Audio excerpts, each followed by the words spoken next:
आपल्यासोबत शिंदे सेनेचे खासदार स्वतः नरेश म्हस्के आहेत. आपण त्यांच्याशी बोलूयात. म्हस्केजी, शिंदे सेनेचा महापौर बसणार, पण सोबत मनसे आणि ठाकरे सेना असणार का? हे बघा, शिवसेना भाजप महायुती म्हणून आम्ही त्या ठिकाणी निवडणूक लढलो होतो. त्यामुळे महायुती म्हणून आम्ही त्या ठिकाणी सत्तेत बसणार आहोत. परंतु आमच्या सोबत जे जे पक्ष येतील ते सगळ्यांचं आम्ही स्वागत करू. मग इथून पुढच्या काळात या महायुतीसोबत मनसे आणि ठाकरे सेना दिसेल का, की केवळ मनसे किंवा केवळ ठाकरे सेना दिसेल? सोबत येतील त्या सगळ्यांचं आम्ही स्वागत करू.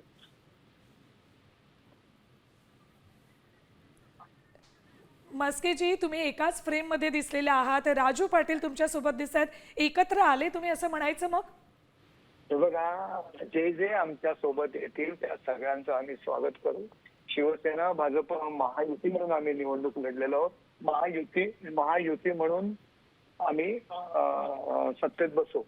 नरेशजी, तुम्ही आता सतत सांगताय की जे जे पक्ष सोबत येतील त्यांना घेऊ. भाजपला सोबत घेणार की दूर सारणार तुम्ही कल्याण डोंबिवली? भाजप आमच्या सोबत आहेत, आम्ही महायुतीत. पण जो फोटो समोर आलाय त्याच्यात श्रीकांत शिंदे दिसतात, तुम्ही दिसतात आणि राजू पाटील दिसतात. हा, आम्ही त्या ठिकाणी एकत्र भेटलेलो आहोत. बरं, हा फॉर्म्युला जो केडीएमसी मध्ये दिसतोय तोच आम्हाला बीएमसी मध्ये दिसेल? शिवसेना भाजप महायुती म्हणून भाजप महायुती म्हणूनच कल्याण डोंबिवलीमध्ये आम्ही सत्तेवर येणार. पण हाच फॉर्म्युला आम्हाला बीएमसी मध्ये सुद्धा दिसणार का, हा प्रेक्षकांच्या मनातला प्रश्न विचारते. शिवसेना भाजप.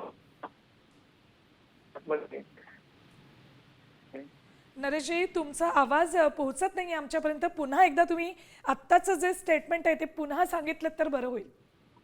शिवसेना भाजप महायुती म्हणून आम्ही निवडणूक लढलेलो आहोत आणि सत्तेमध्ये सुद्धा आम्ही शिवसेना भाजप महायुती म्हणूनच येणार. केडीएमसी मध्ये तर चित्र वेगळं दिसतंय नरेशजी.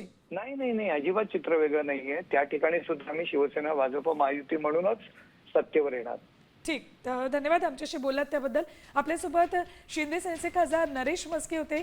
इकडे कल्याण डोंबिवली महापालिकेमध्ये जरी महायुती म्हणून आम्ही एकत्र लढलो आणि महायुती म्हणूनच आम्ही महापौर आमचा देणार असं सांगत असले म्हस्केजी, तरी सुद्धा इथे श्रीकांत शिंदे, नरेश म्हस्के, राजू पाटील आणि ठाकरे सेनेचे आमदार मोरे दिसत आहेत.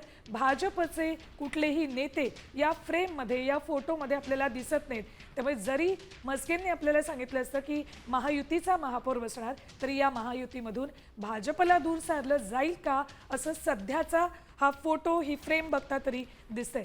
राजू पाटील काही वेळापूर्वी कोकण भवनमध्ये त्यांच्या नवनिर्वाचित 5 नगरसेवकांना घेऊन आले, तेव्हाची ही दृश्य आणि दुसरीकडे ही फ्रेम जी खूप काही सांगून जाते.